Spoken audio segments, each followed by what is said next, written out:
कक्षा 7 वाले प्रिय बच्चों, कक्षा 7 गणित में हम पाठ पढ़ रहे हैं, पाठ 11 परिमाप और क्षेत्रफल, जिसमें आज हम पढ़ेंगे वृत्त। वृत्त क्या होता है, इससे पहले वृत्त के बारे में आप जान चुके हैं। वृत्त होता क्या है, पिछली कक्षा में भी जाना आपने, इस कक्षा में भी जाना। जैसे कि साइकिल का पहिया, दीवार घड़ी, चूड़ी और भी कई गोल चीज़ें होती हैं, सभी वृत्त हैं। यहाँ हमने एक वृत्त आपके सम्मुख बनाया है, जिसके बारे में आप पहले से ही थोड़ा बहुत जानते हैं। जैसे हम और वृत्त बना सकते हैं। देखिए, ये भी वृत्त हो गया, ठीक है ना। अब ये देखिए, अब इसमें जो है ना कुछ विशेष चीज़ें होती हैं वृत्त के अंदर। सबसे पहले तो जब हम अब वृत्त बना कह सकते हैं, कौन सा हमारे पास यंत्र होता है जिससे हम वृत्त बनाते हैं। हमारे ज्योमेट्री बॉक्स में होता है, इसको हम कहते हैं प्रकार या कंपास भी कहते हैं, ठीक है ना। कंपास भी कहते हैं उसको हम रखते हैं, बीच में एक उसमें पेंसिल लगाते हैं, बीच में उसकी नोक रखते हैं और घुमाते हैं तो पेंसिल से एक वृत्त बन जाता है, ठीक है ना। तो आपने वृत्त बनाया हुआ उसके द्वारा। अच्छा, तो जहाँ पर हम प्रकार की नोक रखते हैं, जैसे हमने मान लिया सी पर रखी, इसको हम कहते हैं वृत्त का केंद्र। क्या कहते हैं? वृत्त का केंद्र,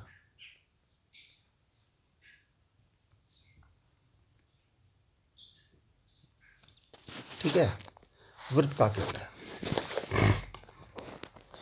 और जो वृत्त के केंद्र से बाहर की बाउंड्री जो है, ये इसको हम बाउंड्री कह सकते हैं। बाहर की परिसर है ये हमारा। यहाँ तक की दूरी एक लाइन द्वारा जो हम नापते हैं केंद्र से। मान लें यहाँ पर कोई खड़ा है व्यक्ति ए, उसको वहाँ से वहाँ तक रस्सी पकड़ा दी और बोला कि अब इस रस्सी की लंबाई कितनी होगी। यहाँ केंद्र पर खड़ा कर दिया, एक यहाँ पर खड़ा कर दिया, तो इसको जो लंबाई होगी इसको हम कहते हैं त्रिज्या। ये होगी CA के बराबर, ठीक है ना। इसी बाउंड्री पर हमने दूसरे स्थान पर एक भी व्यक्ति खड़ा किया और बोला, इससे भी रस्सी खिंचवाई और बोला तो इसकी लंबाई क्या होगी, ये CA की जो लंबाई थी उसी के बराबर होगी CP। ये दोनों बराबर होंगी, कम ज़्यादा नहीं होगी यहाँ पर वृत्त के अंदर। अच्छा, आपने तीसरा व्यक्ति Q यहाँ पर खड़ा किया, ठीक है ना। तो ये जो C से Q तक की दूरी तो रस्सी होगी, इसकी लंबाई भी इस CP के बराबर होगी। तो कहने का अर्थ है, इस बाउंड्री पर हमें कहीं भी कोई व्यक्ति खड़ा करें और केंद्र से वो दूरी नापें उसकी, तो हमेशा बराबर होगी, स्थिर होगी। तो इसको हम कहते हैं त्रिज्या। तो CA भी त्रिज्या है और CP भी त्रिज्या है और CQ भी त्रिज्या है। और तो वृत्त की त्रिज्या हमेशा कहीं पे एक ही वृत्त की त्रिज्या बराबर होती हैं, ठीक है। ये तो त्रिज्या है, इसको हम R से प्रदर्शित करते हैं। किससे प्रदर्शित करते हैं? R से प्रदर्शित करते हैं। त्रिज्या को हम R से प्रदर्शित करते हैं। चलो, ये त्रिज्या की बात हो गई। इसके बाद देखिए, यदि हम कहें कि P के हाथ में एक रस्सी पकड़ाएं और Q के हाथ में भी पकड़ाएं उस रस्सी का सिरा, और यहाँ से खींचे सीधा, और इसको भी बोले कि तू भी इसको छू के रखना, इस केंद्र वाले व्यक्ति को बोले तू भी इसको छू के रखना, और बिल्कुल ये बीचों बीच यहाँ से दूरी नाप लें हम, बोले कि इस रस्सी की लंबाई बताओ, तो ये तो CP एक त्रिज्या ये हो गई, और CQ ये भी वही त्रिज्या है, ये भी R है और ये भी R है ना। तो PQ जो होगी ये भी आर है और ये भी आर है, 2 आर के बराबर होगी। ठीक है ना। तो पी क्यू जो होगा इसे हम कहते हैं व्यास। क्या कहते हैं? व्यास। और ये त्रिज्या का दुगना होता है, 2 त्रिज्याओं के बराबर होता है। व्यास क्या होता है? 2 त्रिज्याओं के, इसको हम व्यास कहते हैं। व्यास, चाहे हम इसकी बजाय ये खींचें, इसको आगे बढ़ा दें केंद्र से होते हुए, बिल्कुल केंद्र से छू कर जाते हुए, ये भी व्यास है। चाहे हम, और ये हमेशा सारे व्यास बराबर होते हैं। किसी एक वृत्त के सारे व्यास, जैसे सारी त्रिज्याएं बराबर होती हैं वैसे ही सारे व्यास भी बराबर होते हैं। ठीक है। तो लेकिन व्यास जो होता है त्रिज्या का दुगना होता है। व्यास बराबर क्या होता है? व्यास बराबर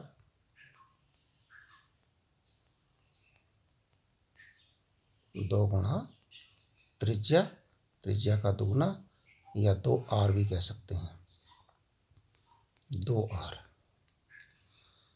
ठीक है ना, 2 गुणा r। r हमारी त्रिज्या है। और व्यास को हम किससे प्रदर्शित करते हैं? d से प्रदर्शित करते हैं। व्यास को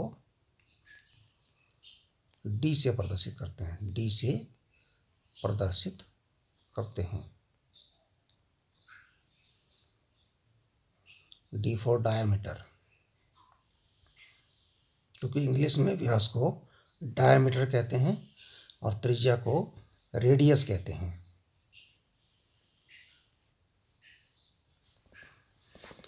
अंग्रेजी में व्यास को डायमीटर और त्रिज्या को रेडियस कहते हैं, इसलिए व्यास को d से और त्रिज्या को r से प्रदर्शित करते हैं। अब बारी आई वृत्त की परिधि। वृत्त की परिधि क्या होती है? परिधि मतलब बाउंड्री। यदि हम बोलें कि एक रस्सी लीजिए आप लोग और ऐसे इसके वृत्त पर ऐसे ही रखते जाइए रस्सी को, बिल्कुल वृत्त की बाउंड्री के ऊपर रखते जाइए, किनारे किनारे पर। अब पूरा एक चक्कर लगा दीजिए। तो अब हम कहें कि इस रस्सी की लंबाई क्या होगी?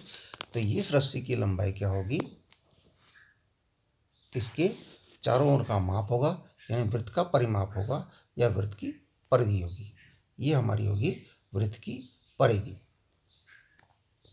हम एक धागे को वृत्ताकार वस्तु के चारों ओर किनारे किनारे रखकर वृत्त के चारों ओर की दूरी अर्थात वृत्त की परिधि कहते हैं। एक वृत्ताकार क्षेत्र के चारों ओर की दूरी को इसकी परिधि कहलाती है। वृत्ताकार क्षेत्र के चारों ओर की दूरी इसकी क्या कहलाती है? परिधि। अब जरूरी नहीं कि हम हमेशा इसको परिधि को मापें, इस प्रकार से मापना थोड़ा कठिन है। तो हम एक फॉर्मूला बना लेते हैं। देखिए कैसे। यदि अलग अलग 6 वृत्त खींचते हैं, 6 वृत्त खींचे, उनकी परिधि मापकर, उनका व्यास मापकर परिधि और व्यास के में संबंध ज्ञात करते हैं, व्यास और परिधि का अनुपात ज्ञात करते हैं। देखिए, मान ले जाए कि हमने 6 वृत्त खींचे, जिसकी एक वृत्त ऐसा था जिसकी त्रिज्या 3.5 सेंटीमीटर थी, 3.5 सेंटीमीटर। एक वृत्त 7 सेंटीमीटर त्रिज्या का, एक वृत्त 10.5 यानी 10.5 सेंटीमीटर त्रिज्या का, एक वृत्त 21 सेंटीमीटर त्रिज्या का, एक वृत्त 5 सेंटीमीटर त्रिज्या का, एक वृत्त 15 सेंटीमीटर त्रिज्या का खींचा। अब 3.5 यानी सेंटीमीटर त्रिज्या वाले वृत्त का व्यास उसका दुगना हो जाएगा, 7 सेंटीमीटर, और 7 वाले का 14 दुगना होता है ना व्यास, और 10.5 वाले का 21, 21 वाले का 42, और 5 सेंटीमीटर वाली त्रिज्या वाली का 10 सेंटीमीटर व्यास हो जाएगा। 15 सेंटीमीटर त्रिज्या वाले का 30 सेंटीमीटर व्यास हो जाएगा। अब परिधि हमने ऐसे ही धागा रख करके नापी, ये आ गई यहाँ पर 22 सेंटीमीटर, ये 44 सेंटीमीटर, 66 सेंटीमीटर, 132 सेंटीमीटर, फिर 32 सेंटीमीटर और 94 सेंटीमीटर। इस प्रकार से इनकी परिधियाँ आई। फिर परिधि और व्यास का अनुपात हमने ज्ञात किया। ये व्यास है 7, ये 22, तो 22/7 यानी 3.14। यहाँ व्यास है 14 यानी 44 और व्यास है 14, व्यास 14 और परिधि 44, तो हो गया 44/14 यानी परिधि बटे व्यास। ये भी 3.14। फिर 21 सेंटीमीटर व्यास था, परिधि 66 सेंटीमीटर थी, तो 66/21 किया हमने, ये निकला हमारा 3.14। ये भी यही निकला, फिक्स है। कितना ही बड़ा वृत्त बना लीजिए, फिक्स आ रहा है। देखिए 132 परिधि आई और व्यास आया 42। इसका हमने अनुपात निकाला, बटे में किया, भाग दिया। कहने का अर्थ है हम भाग दे रहे हैं 42 का 132 में, तो ये आ रहा लगभग, ये भी 3.14। फिर यहाँ पर हमने क्या किया, 10 सेंटीमीटर व्यास था, 32 सेंटीमीटर परिधि थी, तो 32 में बटे 10 किया हमने, ये आया 3.2। 10 का भाग दिया 32 में। अब इसी प्रकार 94 है, परिधि व्यास है 30, इसमें भी हमने ऐसे किया, 94 में 30 का भाग दिया, तो ये आया लगभग 3.13। इस प्रकार से हमारे कुछ परिधि और व्यास के अनुपात हमारे आए हैं। देखिए यहाँ अधिकांश जो है 3.14 के आसपास ही घूम रहे हैं, ठीक है ना। और अगर हम इनसे काटें, जैसे 2 से काट रहे हैं तो ये भी 22/7 आएगा, इसे 3 से काटेंगे ये भी 22/7 आएगा, इसे हम 4 से काटेंगे तो ये भी 22/7 आएगा। 4 से नहीं, 6 से काटेंगे, 6 से काटेंगे तो ये भी 22/7 के बराबर आएगा। तो लगभग ऐसा ही मान इसका आता है। उपयुक्त तालिका से निष्कर्ष निकलता है कि परिधि और व्यास का अनुपात लगभग सदैव लगभग 22/7 या 3.14 के बराबर रहता है प्रत्येक दशा में, चाहे वो कितना ही बड़ा वृत्त आप बनाने, ये लगभग 22/7 या 3.14 के बराबर होता है। 3 लगभग बोला, बिल्कुल एक्यूरेट नहीं है, जो नहीं कि हर बार थोड़ा सा फर्क हो सकता है, लेकिन लगभग इसके आसपास ही होता है। 3.14 फिक्स नहीं है, 3.14 के बाद भी आता है वो, ठीक है ना। ये नहीं कि 3.14 फिक्स हो गया, हमने कहा 3.14, इसके आगे भी वो आता रहता है, ख़त्म नहीं होता है। तो हम मान लेते हैं, हम क्योंकि पूरा नहीं निकालते हैं, हम मान लेते हैं 2 स्थानों तक कि लगभग 3.14 या लगभग 22/7। तो इस अनुपात को हम कहते हैं, इसका हमने एक नाम रखा है, उसे कहते हैं पाई, PI, पाई। इसका चिन्ह ये है, इस चिन्ह से प्रदर्शित करते हैं, इसको हम बोलते हैं पाई, ठीक है ना। इसका मान लगभग 22/7 या लगभग 3.14 के बराबर। लगभग इसलिए हम लगभग बोल रहे हैं, हम फिक्स नहीं कह रहे हैं कि इसके बिल्कुल इतना ही है, लेकिन लगभग इसको मान लिया जाता है, ठीक है ना। तो पाई का मान, पाई क्या होता है, परिधि बटे व्यास होता है, परिधि और व्यास का अनुपात होता है। तो पाई, इसका मतलब पाई गुणा व्यास, ये अगर पक्षांतर करें, ये व्यास को पक्षांतर करें पाई के साथ यहाँ पर, तो ये गुणा में चला जाएगा क्योंकि यहाँ बटे में है, ठीक है ना। पाई गुणा व्यास बराबर परिधि, इसका मतलब परिधि बराबर पाई गुणा व्यास। एक सूत्र बन गया, परिधि बराबर पाई गुणा व्यास। तो परिधि क्या होता है, फॉर्मूला बन गया ना, परिधि क्या होता है, पाई गुणा व्यास। डी व्यास, डी व्यास होता है, पाई गुणा डी। परंतु व्यास बराबर 2 गुना त्रिज्या होता है, ये आपको पता है, व्यास बराबर 2r। तो अतः परिधि बराबर पाई गुणा व्यास होता है, तो परिधि बराबर पाई गुणा 2r।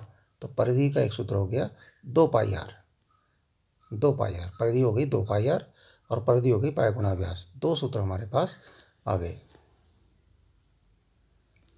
ठीक है। ये 2 फॉर्मूले आप नोट कर लीजिए, याद कर लीजिए अच्छी तरह से। इस पर आधारित उदाहरण हमारे पास हैं, कि 10 सेंटीमीटर व्यास वाले वृत्त की परिधि ज्ञात कीजिए। एक वृत्त है जिसका परिधि 10 सेंटीमीटर है, इसकी परिधि ज्ञात करनी है। व्यास 10 सेंटीमीटर, परिधि होता है पाई गुणा व्यास। परिधि क्या होता है? पाई गुणा व्यास। तो परिधि पाई का मान हमने बताया आपको 3.14 या 22/7 इसके बराबर होता है। तो हमने यहाँ 3.14 रख के देखा, 10 की गुणा करी, दशमलव इसका एक अंक दाईं ओर चला जाएगा तो हो जाएगा 31.4 सेंटीमीटर। ठीक है। इसी प्रकार देखिए, एक वृत्ताकार तस्तरी प्लेट, एक वृत्ताकार तस्तरी की परिधि ज्ञात कीजिए जिसकी त्रिज्या 14 सेंटीमीटर है। इसमें प्रयोग करना है पाई बराबर 22/7 का। तो त्रिज्या है आपकी r बराबर 14 सेंटीमीटर, परिधि होती है 2πr, ये भी सूत्र है। तो 2πr, इनके बीच में गुणा का चिन्ह है भाई छिपा हुआ, 2 गुणा 22/7 गुणा r का मान 14। तो 2 से जो 7 से 14 कट जाएगा कितनी बार? 2 बार। ठीक है ना। अब आ गया 2 गुणा 22 गुणा 2, तो 22 दूना 44, 44 दूना 88, 88 सेंटीमीटर परिधि आ गई आपकी 88 सेंटीमीटर। तो इस प्रकार से आप इस तरह के सवाल इन दो सूत्रों के आधार पर कर सकते हैं, परिधि के सूत्र के आधार पर। और पाई का मान चाहे आप 3.14 रखें, चाहे 22/7 रखें, जैसा भी प्रश्न में बताया गया वैसे करें। ठीक है। धन्यवाद।